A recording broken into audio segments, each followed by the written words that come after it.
let's talk about parents.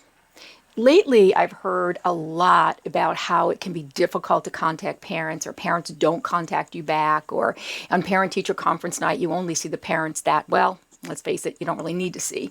And the parents who you really need to see never show up or call you back. I think really this is a bigger problem, and it all comes down to relationships. Just like the relationships we have with our kids, we've got to figure out how to have those with our parents. So number one, the first thing to think about is don't judge. I know how hard that can be, because when you have a child who gives you a hard time and then you meet the parents, sometimes you go, But instead of doing that, don't judge. Just lean in. It is their parents. It's the person who gave them life. They love them to pieces. Bring them on board. Have a conversation with them on parent-teacher conference night that has nothing to do with grades or behavior. Imagine that. Just a conversation to see what they're into.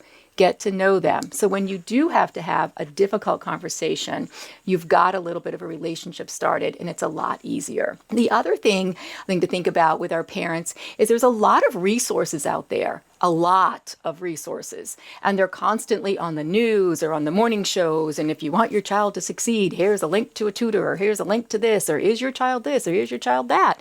And I think that sometimes those things can actually create some problems with our parents.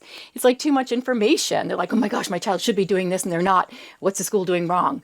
So just be aware that with the number of resources that parents have their fingertips on right now, it can actually create a little bit of maybe some anxious and worry for them.